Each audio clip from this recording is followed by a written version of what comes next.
പാലത്തായി കേസിൻ്റെ അന്വേഷണം നടന്നിട്ടുണ്ട്. അതുമായി ബന്ധപ്പെട്ട് കേസ് ചാർജ് ഷീറ്റ് ചെയ്തിട്ടുണ്ട്. ചാർജ് ഷീറ്റ് കഴിഞ്ഞപ്പോൾ അതുമായി ബന്ധപ്പെട്ട് കോടതി ഇപ്പോൾ നടപടികൾ സ്വീകരിച്ചു വരികയാണ്. അതാണ് ഉള്ള സംഭവം. അതിനെക്കുറിച്ച് എനിക്കൊന്നും പറയാൻ കഴിയില്ല. അതുമായി ബന്ധപ്പെട്ട് നാട്ടിൽ വ്യത്യസ്ത അഭിപ്രായങ്ങൾ നിലവിലുള്ളതാണ്.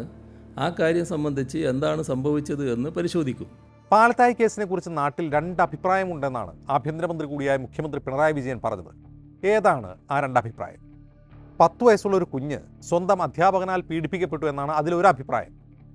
ആ അഭിപ്രായമാണ് പിണറായി വിജയൻ്റെ പാർട്ടിയായ CPMൻ്റെ പാലത്തായിലെ പ്രവർത്തകർക്കും കണ്ണൂർ ജില്ലയിലെ നേതാക്കൾക്കുമുള്ളത്. സ്വന്തം മണ്ഡലത്തിൽ നടന്ന ഈ സംഭവത്തെക്കുറിച്ച് അദ്ദേഹത്തിൻ്റെ മന്ത്രിസഭാംഗമായിരുന്ന KK ശൈലജയ്ക്കുമില്ല മറ്റൊരു അഭിപ്രായം. ഇനി ഏതാണ് രണ്ടാമത്തെ അഭിപ്രായം? രണ്ടാമത്തെ അഭിപ്രായം പ്രതിയുടെ അഭിപ്രായമാണ്. പ്രതിയുടെ ഇക്കാര്യത്തിലെ അഭിപ്രായം എന്താണ്? പൗരത്വ നിയമത്തെക്കുറിച്ച് ഫേസ്ബുക്കിൽ പോസ്റ്റ് ഇട്ടതിനെ തുടർന്ന് തന്നോട് കുട്ടിക്കും കുടുംബത്തിനുമുള്ള രാഷ്ട്രീയ വൈരാഗ്യം കൊണ്ട് കെട്ടിച്ചമച്ചതാണ് എന്നാണ് ഈ കേസിലെ പ്രതിയുടെ വാദം. എന്നാൽ ആ പറയുന്ന ഫേസ്ബുക്ക് പോസ്റ്റ് പോലും പ്രതിഭാഗം കോടതിയിൽ ഹാജരാക്കിയില്ല എന്ന് കോടതി വിധിന്യായത്തിൽ തന്നെ ചൂണ്ടിക്കാട്ടുന്നുണ്ട്. 10 വയസ്സുകാരിക്ക് പൗരത്വ നിയമത്തെക്കുറിച്ച് എന്തറിയാമെന്നും കോടതി ചോദിക്കുന്നുണ്ട്. സ്വന്തം പോലീസ് ഒരു കേസ് അന്വേഷിച്ചുകൊണ്ടിരിക്കെ കോടതിയുടെ പരിഗണനയിലായതിനാൽ പ്രതിക്ക് ജാമ്യം കിട്ടിയ സാഹചര്യത്തെക്കുറിച്ച് ചോദിക്കുമ്പോൾ അതിനോട് പ്രതികരിക്കാതിരുന്ന മുഖ്യമന്ത്രി കേസ് അട്ടിമറിക്കാൻ മുതിർന്ന IPS ഉദ്യോഗസ്ഥൻ ശ്രമിക്കുന്നതിനെക്കുറിച്ച് ചോദിക്കുമ്പോൾ നാട്ടിൽ കേസിനെക്കുറിച്ച് രണ്ട് അഭിപ്രായമുണ്ട് എന്ന് പറയുക.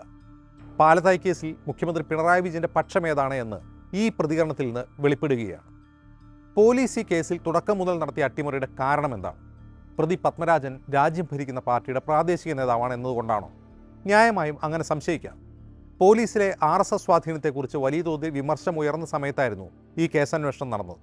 എന്നാൽ CPM നേതാവ് P ജയരാജൻ ഉൾപ്പെടെ കണ്ണൂർ ജില്ലയിലെ CPM നേതാക്കൾ ഒന്നടങ്കം ഇരയോടൊപ്പം നിൽക്കുകയും അന്വേഷണം വഴിതെറ്റിയപ്പോൾ പ്രതിഷേധിക്കുകയും ചെയ്തിട്ടുണ്ട്. അന്നത്തെ മന്ത്രി KK ശൈലജ പ്രതി അറസ്റ്റിലാവാത്തതിനെക്കുറിച്ച് മാധ്യമങ്ങൾ ചോദിക്കുമ്പോൾ അയാൾ അറസ്റ്റിലായി എന്നാണ് താൻ കരുതിയതെന്നും ഉടൻ പോലീസ് മേധാവിയോട് ഇക്കാര്യം ആരായുമെന്നും പറഞ്ഞിട്ടുണ്ട്. അപ്പോൾ ആഭ്യന്തരമന്ത്രിയുടെ പാർട്ടി നേതാക്കളെക്കാൾ സ്വാധീനം പോലീസിൽ പ്രതിയുടെ പാർട്ടിക്കോ എന്ന ചോദ്യം പ്രസക്തമാണ്. ഈ കേസ് ഒടുക്കം അന്വേഷിച്ച് അന്തിമ കുറ്റപത്രം സമർപ്പിക്കുന്നതും ഇതേ പോലീസ് സംവിധാനമാണ്. ഈ കേസ് കൃത്യമായി വാദിച്ച് പ്രതിക്ക് ശിക്ഷ ഉറപ്പാക്കിയത് ഇതേ സർക്കാരിൻ്റെ പ്രോസിക്യൂഷനാണ്. പക്ഷേ അതിന് ഇരയുടെ കുടുംബത്തിന് നിരവധി തവണ കോടതികളെ സമീപിക്കേണ്ടി വന്നു. 5 അന്വേഷണ സംഘങ്ങളാണ് ഈ കേസ് അന്വേഷിച്ചത് എന്ന് ഓർക്കുക. എന്നാൽ ഈ കേസിലെ സർക്കാർ താൽപ്പര്യം എന്തായിരുന്നു എന്ന് വെളിപ്പെടുത്തുന്നത് കോടതിയുടെ അതിനിശ്ചിതമായ വിമർശനങ്ങളിലാണ്.